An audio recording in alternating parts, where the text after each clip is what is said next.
За энэ удаагийн хичээлээр Facebook хаяга хувь аккаунтаа хэрхэн пэйж хуудас шиг болгох вэ гэдэг хичээл орно. За юун түрүүнд бол анхааруулж хэлэхэд Facebook хаягийг пэйж шиг болгоод яг пэйжийг ашиглана гэж бол байхгүй. Одоо нэгсэндээ пэйж дээр байдаг админ нэм часах ч юм уу тийм өдөрлөг бол огт байхгүй. Нэг хүний харьяатай байна гэсэн. Өөр хүн оруулж ирье. Одоо бүүстэ хянуулъя ч юм уу. Тэгэх юм бол заавал тухайн хүний аккаунтаа нэвтрдэгэ гэсэн. За ингээ гол юмд орцгоё. За юун түрүүнд мэдээж мэрэгжлийн болгох гэж байгаа буюу пэйж болгох гэж байгаа.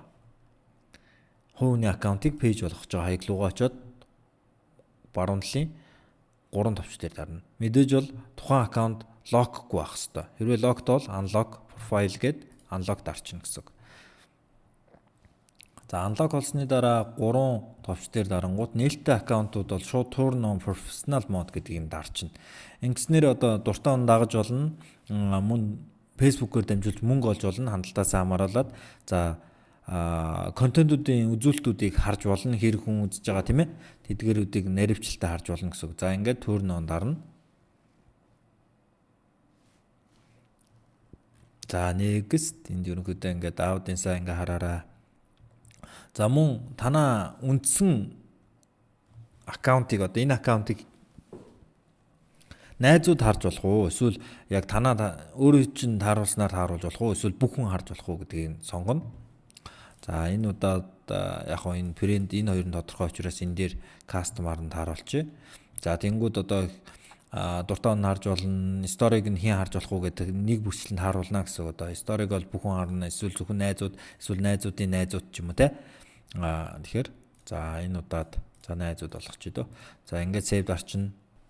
За рилиг нь ингээд бүгдээрээ харж болох уу, эсвэл найзууд харж болох уу гэдэг шиг энэ тааруулчин. За одлынх нь болохоор танай сториг таны сториг одоо дуртай он хуваалцаж болох уу те, шеэр хийж болох уу?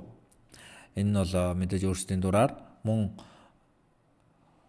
өөрийн одоо танай сториг рилиг өөрийнхөө стори дээр хийж болох уу гэдэг бас сонголт. Мэдээж нэгэнт мэрэгжлийн горомлоо шилжүүлж байгаа учраас бүгд л зөвшөөрчүүл ерэн зүгээр дээ. Бараг стори нэг чухал биш бол сторигоо паблик болгоод за зөвхөн сторигоо найзуудад харуулна гэдэг ч юм уу иймэрхүү тохиолдлууд хийж болно. Мөн дуртай он одоо постн дээр нь комент бичиж болох уу ч гэдэг юм уу. Энэ миний ингээд нэг бүрчлэн харуулж болно гэсэн. За ингээд чинь сонгоцсон байгаа дон. За ингээд мэрэгжлийн болчоор ийм цонхнууд үүсчин дашборд гэдэг байгаа. Дашборд хэсэг дээр бол одоо сүүлийн хэд хоногт хэдэн вип байна. За энэ чэнэс одоо өөр аккаунт жишээ нь харуулъя. За дашборд дээр нь дарах юм бол одоо жишээ нь хэд вив нь хэдэн хувьтай байна, реакшн үзүүлж байгаа нь хэд байна, дагагч нь нэмгэж гин үү, хасагдж гин үү тийм ээ. Тэр мөр нь харагданаа гэсэн үг юм. За контент төв дээр одоо тогтмол контентийг явуулдаг бол энд хэдэн хүн харж гин, хэдэн реакшн хийж гин гэдэг нь бүгд харагданаа гэсэн үг. За ингээд өөр асуух юм байвал сайн асуугаарай. Амжилт хүсье.